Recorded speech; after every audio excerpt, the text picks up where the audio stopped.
Welcome to a video on how to use a simple tap setup.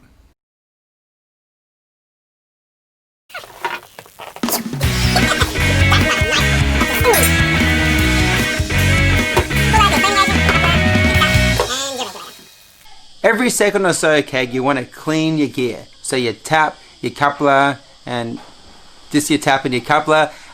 So check out the video on how to clean your stuff properly to avoid having your beer taste like crap. Screw in the tap to the coupler.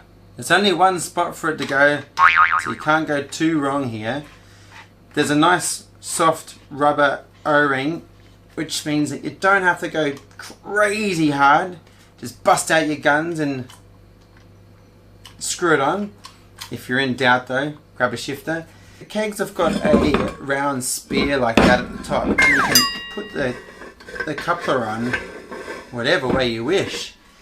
Then to tap it, grab the black handle and squeeze, and then put some weight on until you hear a click, and now you're tapped, ready to pour. So to use these taps, there's a handle, of course, that you pull forward to get the beer out, but also a flow control valve on the side. So that allows you to regulate the speed in which the beer is flying out the end. If you've got it right up or right down, then no beer comes out. If you've got a warm beer and you're getting a bit ahead, then just pour out really slow. Just bring it, like have it off, turn on the tap, but have this off, and then bring it on slowly. You've got also your very first pour of a keg, until your coupler and your taps are all flooded with beer, then it's good practice to pull the lever on or pull the handle on and then slowly bring the flow up. And when you see a steady flow of clear beer, then you can go to full throttle. If you're using a big gas cylinder, not the SodaStream, then remove the adapter and screw on the regulator with the silver nut. Otherwise, with the SodaStream in hand, check to make sure there is a white washer inside the adapter. If that isn't there and you screw this in, then you'll just get a big gas blast out, which is not good. This thing falls out really easily, so there's a spare in the kit, but just make sure it's in there before you screw in. But otherwise, screw away, and then once you've got it pretty tight, grab a shifter, give it a final tweak. Ideally, if you've got it around, put some thread tape on to eliminate leaks, and that's basically how you screw it in. The next step is to activate the SodaStream cylinder. So in the adapter, there's a pin that pushes down and opens up the valve of the cylinder, allowing the gas to come into the regulator. At the top, there's a regulator gauge that shows the volume of the cylinder, and on the right, the pressure that we're putting into the keg. At the moment, there's nothing on the top. When we screw this in, you'll hear a little squeak, and then we'll have gas. Awesome. So you'll see that's now showing a level, and on the side it doesn't have anything on the right. So we screw in the black knob until we've got some movement on there, and we're shooting for 10 to 12 psi. There are different settings you can do for different types of beers, and we've got a chart on our website. You'll know if your beer starts going flat, you've got it too low, and if it's shooting out like a jet, then it's too high. But yes, the vast majority of beers work perfectly fine with 10 to 12 psi.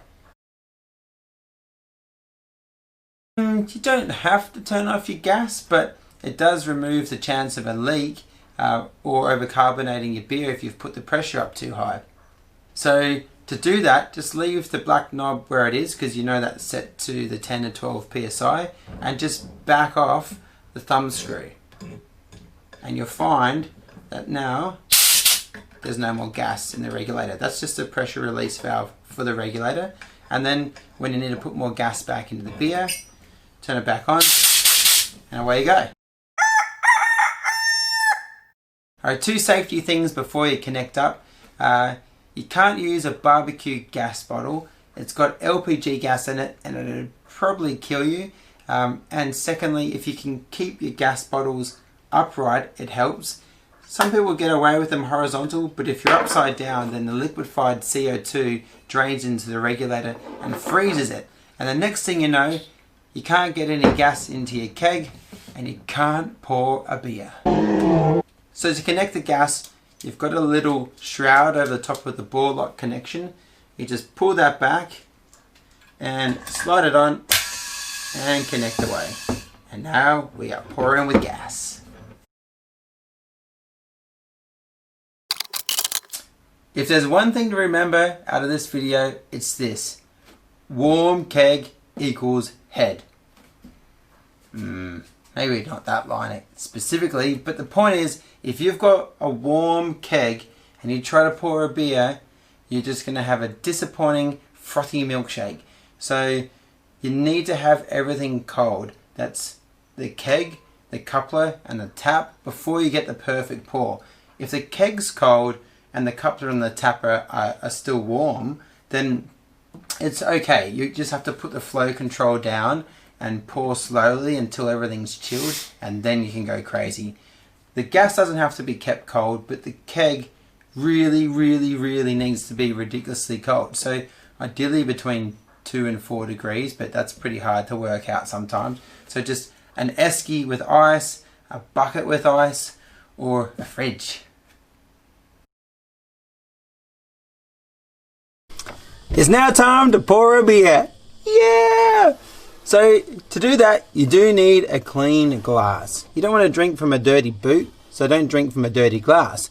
You'll know it's dirty when it's got bubbles up and down the side of it. So if you see that, then you need to do a different cleaning approach. Don't use this type of stuff. It'll mean that you get no head and your beer will look flat. So don't use that, but you can put the glasses in a dishwasher. If you use a rinse aid, like a glass rinse aid, that's perfectly fine. So now it's time to pour. You put your glass on the side. You don't want to put it way down here, otherwise you'll get lots of head. You're going to put it on the side, have the flow control off, turn on the tap, and then slowly bring the flow forward until you see the beer flowing clear. When it flows clear like that, then you can have it on the max flow rate. And there is the magic of pouring from a keg. Look, we've gone through a lot of the detail and it sounds a bit intense, but really there's only 2 things to think about. Well, 3 things. 1 is having a cold keg. 2 is having your regulator set to between 10 and 12 psi. And number 3 is having a good time drinking your beer. Woo!